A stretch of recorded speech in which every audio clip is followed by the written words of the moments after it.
And this is why you don't play with your food, folks, as the Warriors suffer a loss at the hands of the Indiana Pacers, 114-109. The Pacers last night were blown out on the front end of a back-to-back by Atlanta by 20. They were searching for their first win of the season. They had no Obi Toppin, no TJ McConnell, no Nembhard. We know they don't have Tyrese Halliburton, and they find a way behind Nesmith and Pascal Siakam, and they end the game on a 21-5 run after being down 104-93. And this is by far the worst loss of the young season for the Golden State Warriors. And we'll dive into it here on Toyota Warriors Postgame Live of the Pride of Yale, Zena Keita. I am Bonte Hill. Wow, we touched on this in the pregame show. You don't want to give a team life. Well, the Warriors continue to do that on this two-game road trip to Milwaukee and Indiana, and they suffer a tough loss here and fall to 1-3 on the road.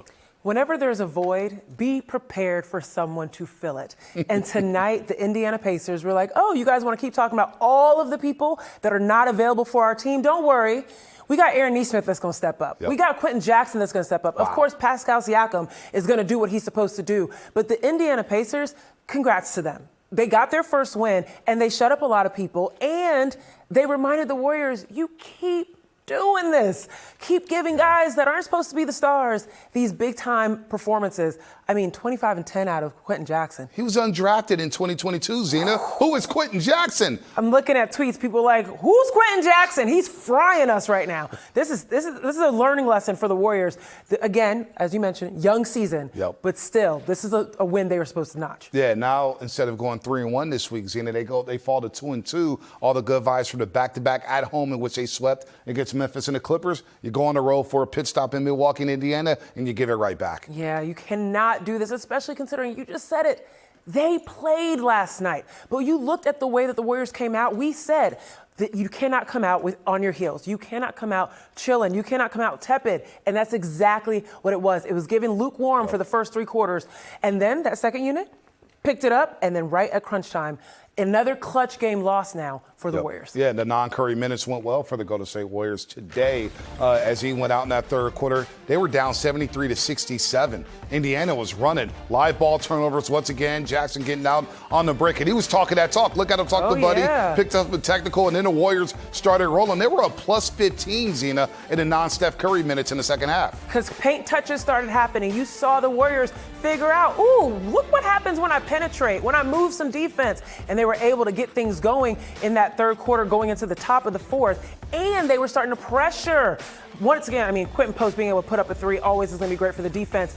But on the defensive end, just being able to contest at the basket, and then Jimmy Butler being what he can be, which is a person that gets in the paint and finishes some tough buckets alongside Jonathan Kuminga. And Jonathan Kuminga had about 5 dunks today, Zena. Quentin Post cleaned up the trash right there with the putback. Man. He scored 9 off the bench. And again, the non-Steph minutes, a plus 15. Jimmy started rolling. Brandon Podziemski with 10 points in that third quarter to find his rhythm. And what you thought, okay, maybe Indiana doesn't have enough gas left in the tank after playing last night. They threw their best punch at the Golden State Warriors. And then Steph is coming back in. And as you know that the Warriors were up 104-93, but then Indiana started putting on the pressure again. They end this basketball game, Zena, on a 21-5 run. The last thing you want are people doing drills against you at the end of the game, going up and down the court in transition.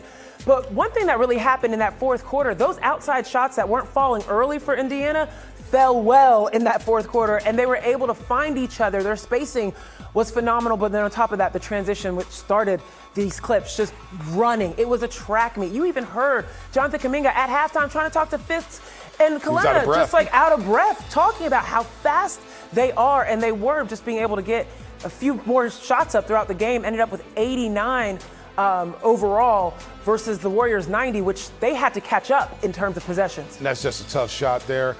Jonathan Kuminga with some great defense, but again, Indiana picking up the offensive rebound. And Jackson from the top of the key to give the Pacers a lead, 109-107. Also, Zena, Jimmy Butler and Stephen Curry missing some clutch free throws down the stretch. You wonder if fatigue has something to do with it, because we thought this was an and one. Jimmy Butler hanging on the rim. Great move right here.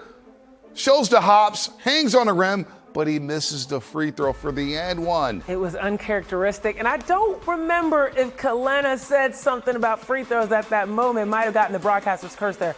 But it was a tough ending especially when you got that dagger 3 from Pascal Siakam. You can't even get on Jonathan Kuminga right there. He came out on Pascal Siakam and anticipated what he had been doing all night, which was driving. In this moment, what did the drive do? Gets the end bucket, the version of night-night for Indiana. Quentin Jackson was feeling himself all night. If you ain't know who he was before tonight, you know now. And we'll know when they come to Chase Center next Sunday to take on these same Golden State Warriors. Quentin Jackson will be feeling it. That stat line, 25 points, Zena, 10 rebounds, no turnovers. And the Pacers took care of the ball in the second half there. Again, Nesmith with 31 points. 5 of 11 from the three-point line. He entered tonight shooting 34% from the three-point line, but we know he's a career 41% shooter from the perimeter. But Pascal Siakam, 27 points, 12 of 23 from the floor, really carrying the load for Indiana tonight. And carrying the load in the most important moments of the game, right? Just being able to open it up. I mean, there were so many quick, in the middle of the zone passes that Pascal Siakam was catching. Nice, easy bunny for them.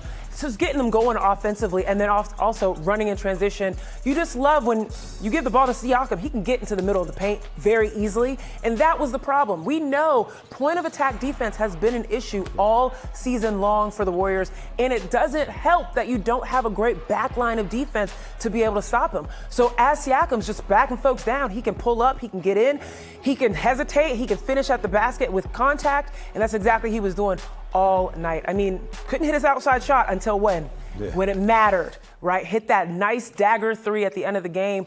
Pascal did it all for them. You mentioned it was a good closeout by Kuminga there, but whether it was Kuminga on Pascal Siakam or Jonathan Kuminga, it did not matter. He got to his spots all night long for Indiana. And then Aaron Nesmith, we highlighted him in our pregame show saying, boy, he's been struggling. And you knew he was waiting for his breakout game. Well, with Stephen Curry on the floor, Draymond Green, Jimmy Butler, the Golden State Warrior logo, he did that. He showed us who he was in the Eastern Conference Finals last season against the Knicks. 31 points, Zena, 5 of 11 from the three-point line. A career high for Aaron Nesmith in scoring points. Listen, Nesmith, I don't know if you're listening. You probably aren't. But if you get this clip, we apologize because we ain't put enough respect on your name in the pregame show. I mean, understandably, though, 34 points coming in, or 34% from 3 coming into the season. But last season, during the regular season, he was about 42, 43%. And then during the finals was in that 40 category as well. So we know he can shoot.